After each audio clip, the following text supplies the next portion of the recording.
Hey everybody, today we are going to be taking a look at another deck from the 2004 format. This is going to be a BLG deck. You're going to see different variations of this. Some call it MLG if they play Medicham. And there is a ton of different ways to play this deck and to basically tech this deck for not only your personal preference, but the meta you're expecting. But essentially the deck has a couple of different strategies. The main thing is it's going to play a very thick Gorebyss line. So Gorebyss is going to be the main attacker. It's always going to be your main go-to Pokemon on everything, and it's going to dictate a lot of your choices. But the idea is beyond that Gorebyss, you're going to play a couple of partners. Now, those partners are going to do a couple of different things. They're either going to have really strong abilities that you think are going to help you win the game, or they are going to help you type match in different matchups that you're expecting. Now, some different variations of the deck are you can play, like I did, Lanturn and Banette. You can play Medicham. Medicham's another very common one. And then another thing you could do is play a Ninetales if you thought that would help in whatever meta you're expecting. But essentially, you're just going to play a very thick Gorebyss line. You've got to play the 4-4. I do not ever recommend dropping below the 4-4. And then essentially you're just going to find room for what you want to play beyond that. I personally recommend a 2-2 Lanturn. A Lanturn is just really strong at not only preserving your psychic energies, but also giving the deck some big damage attacks. On top of that, it's also lightning, which Gorebyss is going to be weak to, which is going to be helpful in different sorts of mirror matches or different sorts of Gorebyss matchups. And then I also played a 1-1 Banette because that's also very useful in the Gorebyss matchup, along with some other reasons I'll talk about when we get more into the deck. But you could very easily play, say, like a 1-1 Lanturn and then play a 2-2 Medicham, for example. Stick with a 2-2 Lanturn, play a 1-1 Ninetales. There's just a bunch of different things you can do with it. Same thing in the trainer and supporter lineup. Essentially, you're going to play your draw and search supporters, and then you're going to play some combination of balls, along with some combination of reversals, warp points, desert ruins, strength charm, just really good trainers in general. But let's go ahead and just jump into the list. Now, as we're jumping into the deck list here, I'm going to say that essentially I basically just took Evan Goals' list and then started changing what I wanted to change on it. And then my list just kind of grew from there. Now, I liked Evan's list a lot, but how do I want to say? I liked almost every card that Evan chose for his list. The only thing that I really disagreed with him on is that he went with a 3-3 Gorebyss, and then he played a 2-2 Lanturn, and then a 2-2 Medicham. I'm going to throw Evan's list just at the end of the video, just so you guys can see that as well. But essentially, I played Banette over Medicham, and then I definitely bumped up the Gorebyss line. That I'm 100% convinced is correct. However, I like Medicham. Like I said, I think Medicham is a very, very solid attacker if you're expecting the right meta for it. The thing that I do like about Banette is that for a single energy, Banette can actually do damage, where Medicham takes 2 or even 3 energy before it really becomes a threat. And your opponent has a lot of ways to control how much damage you're actually doing with it. But I could very easily see myself switching to a 1-1 Medicham as well. Banette has been okay, but it hasn't been performing for me as well as I was hoping it would.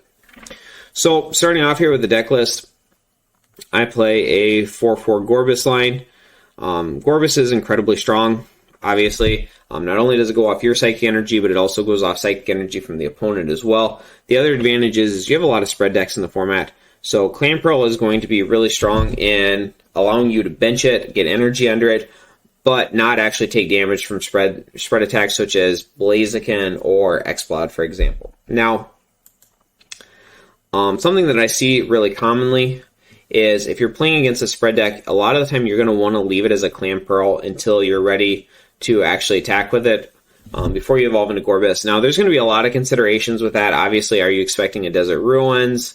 Or I'm sorry, not a Desert Ruins, a Desert Shaman? Or are you going to say, like, play a Copycat, for example, and you're worried about not drawing into a Gorebyss after that? So there's a lot of considerations there, but generally you're going to want to bench your Clamperls early in any sort of spread matchup, and then just wait to evolve them to Gorebyss till you're ready. Go ahead We play 4 copies of Dunsparce here. Absolutely essential part of the deck. Being able to fill your bench, especially in a sort of deck like this where we are not running the Delcatty Magneton engine. We're going to want to be able to thin our deck out as quickly as possible, just so we're a little bit more consistent. 2 Chinchou, 2 Lanturn. I do want to note that I went with the Pound Chinchou. I think in a deck like this, 10 damage can make such a major difference that I wanted to make sure that I had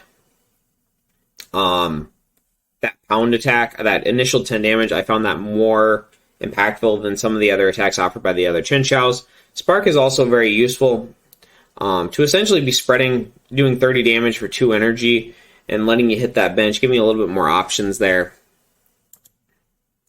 Then, once again, I went with one Shuppet, 1 Banette.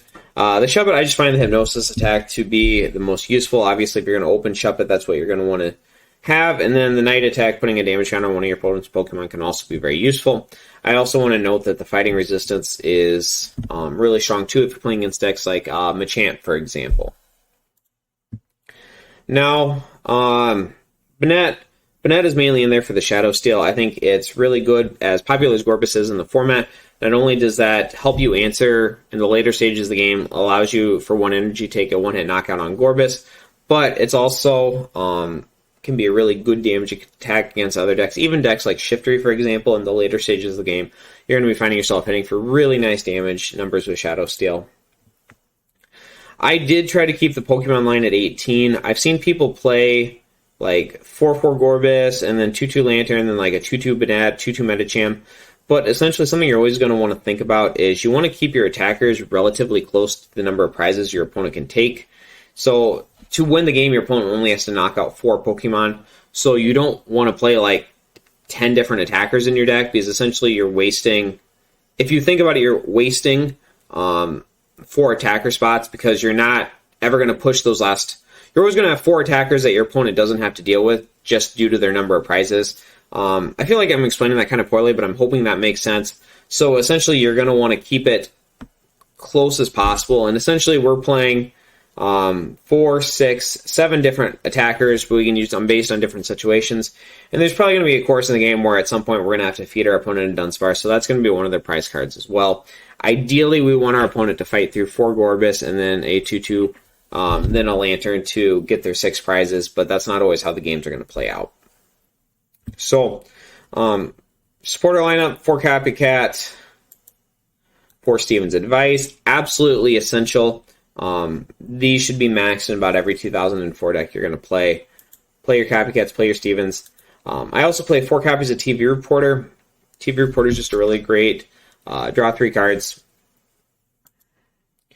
Now, one of the nice things I do want to note about this deck is that we do play a lot of really strong trainers, so being able to just straight draw those 3 cards or your Copycat or Stevens and then still be able to make strong plays after that is really useful and really strong. Now, I'm testing this. I'm playing 2 Desert Shaman. Desert Shaman can be really good against some decks and really poor against other decks, especially since we don't play that Delcatty Magneton engine. So if we're playing against a deck that does play Delcatty Magneton, in the later stages of the game, that Desert Shaman is not going to be very good at all, because our opponent's automatically going to be able to draw out of it, and we're going to be hoping to draw something out of those 4 cards. But if you're playing against other Gorebyss decks, for example, or decks that don't play those consistency engines, it can be really nice to put your opponent in a 4-card hand, and then ideally just have a better board state because of how fast of a deck we're playing. I'm testing this, but it's 2 Underground Expeditions.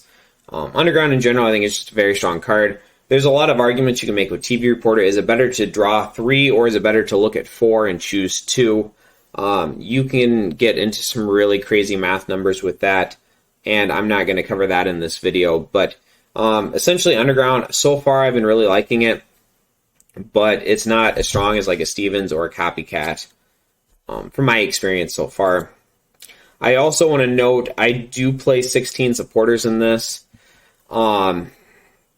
That might be high, but since we're a deck that plays absolutely no consistency cards, like we don't play the Delcatty engine, we don't play that Magneton engine, I am testing that extra supporter spot. Very commonly, you're going to see like a 4-4-4-3, but I am testing that extra supporter spy just to see if that helps me smooth out some dead hands.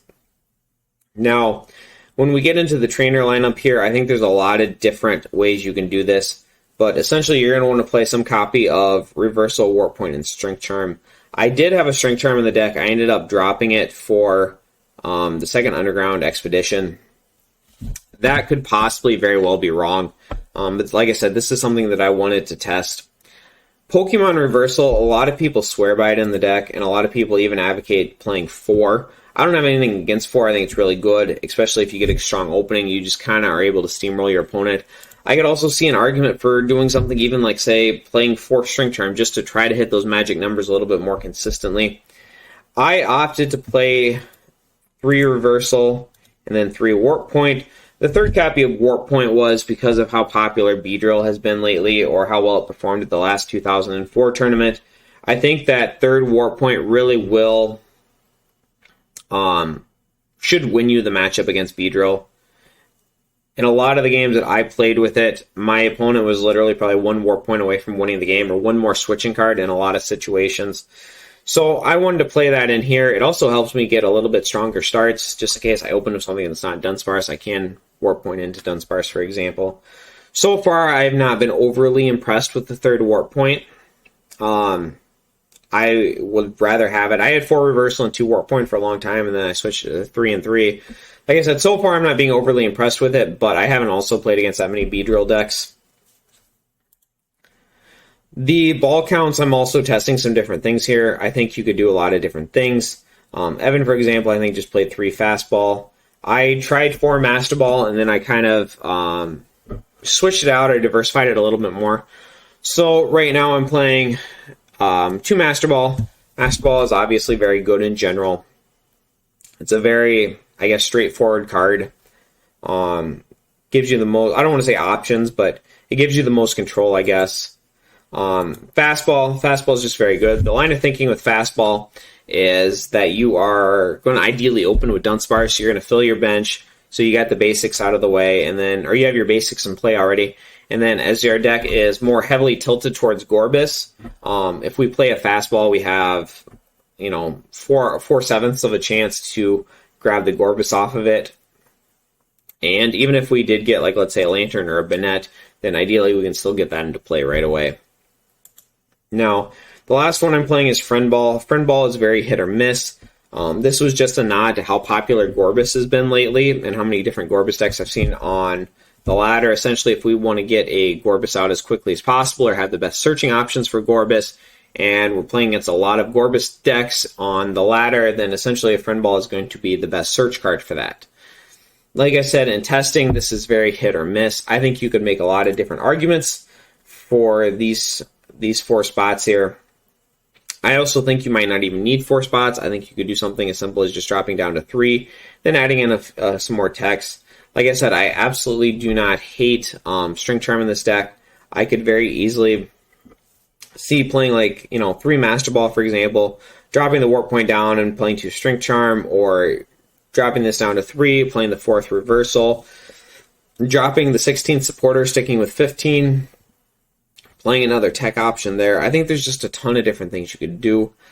Even ATM Rock is, I think, a solid option. Originally, I was not a huge fan of ATM Rock, but what I found lately is that when players started playing 2004, they tried very hard to play around it.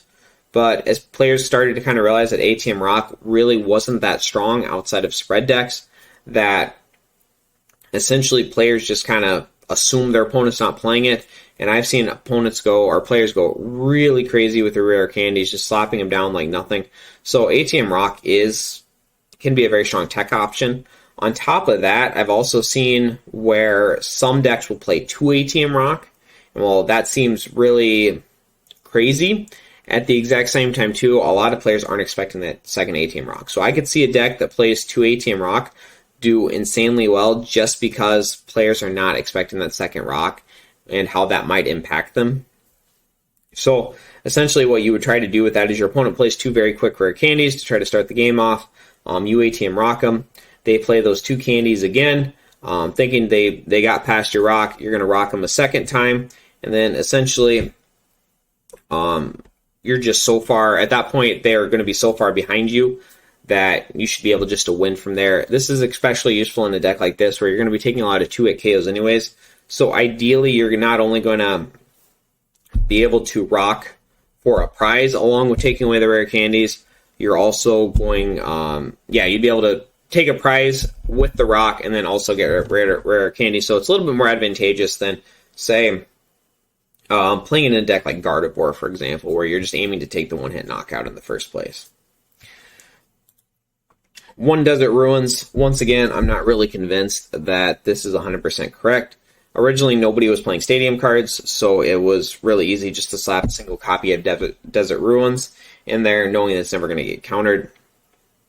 As players have kind of started to realize this, you see a couple of different things. One, and they're opposite things too. One, you see a lot of very popular decks are not weak to Desert Ruins. Like, for example, we're seeing a lot of Gorebyss lately. So Gorebyss decks really don't worry too much about Desert Ruins. So in that case, Desert Ruins is a dead card, and we should make an argument to play none. On the opposite end, you also see a lot of decks being like, oh, people that are playing Rare Candy or Desert Ruins are only playing a single copy. I'll just slap one Stadium in my deck, and then I'll be able to counter it. You saw this, for example, with my Swampbird deck, where we play a single copy of Island Cave. Not only is this very useful against Beedrill, for example, but it also allows us to counter a single copy of Desert Ruins from our opponents. So a lot of different things to kind of consider there. Now, into the energy lineup, I do play 15 energy. A deck like this, where we're trying to get very high in Mystic Water damage numbers, we want to make sure that we're getting an energy drop every single turn. And this is something I do want to note, and I've seen players do it, is they'll play like multiple copies of Strength Charm, but then play a very low energy count. And it's like, a lot of the time it's like, oh, I'm going to Strength Charm under Gorebyss, but since I didn't attach for a turn, a Psychic Energy would have not only got you an energy in play, but also the exact same 10 damage. So if you are going to play a high Strength Charm count or a Strength Charm count at all, and I'm not saying it's bad, I like it a lot, I'm going to say make sure you are playing enough energy that you're getting your energy drops every single turn. There's no point in putting Strength Charm in your deck, and by playing Strength Charm, you're missing energy drops for it. But for Double Rainbow, pretty self-explanatory, works well on everything in the deck. For Multi-Energy, just once again, keep in mind, if you attach Multi to a Pokemon with a special energy, it counts as colorless, so do not attach Multi to a Pokemon with Double Rainbow energy. The exception being that you can Multi under a Lanturn and then Double Rainbow, and since your Multi turns colorless, you do not have to discard it to Lightning Strike. That can be a very useful play. But don't go double Multis or Multi and Double Rainbow energy on any of your other Pokemon, just because it's going to shut off your Multis. 6 Psychic Energies. Like I said, want to make sure we're getting those down every single turn. Then a single copy of Lightning Energy. Now, while this may, this may seem a little bit strange, it does actually play out well enough. Essentially, with Lanturn, there's a lot of different options. You're going to try to grab a Psychic Energy off Energy Grounding, and then you can do a combination of Multi and then that single Lightning Energy to also fill the Lightning Strike requirements. It happens enough that I do think it warrants to play the single copy of Lightning Energy. I haven't really found myself in any sort of rough spots yet by playing that single copy of Lightning Energy, so I do recommend that. But other than that, that's going to go ahead and wrap up the deck profile. Like I said, well, this is my list, and I do find this to be a very strong list. There is so many different arguments you could make and so many different ways you could play it. I'm not convinced there's a 100% perfect list. I think it's going to be highly dependent on the type of decks that you're expecting to see. And I think you could make great arguments for anything from the reversal count, the warp point count, the different ball count, the Desert Ruins counts, your supporter lineup, even your Pokemon lineup. I think you can make so many different arguments to fit this strategy. So I think it gives a lot of room for players to be creative and also for players to try to metagame things the best they can. Other than that, I'm going to go ahead and wrap up the video, and I hope to see you in the next one.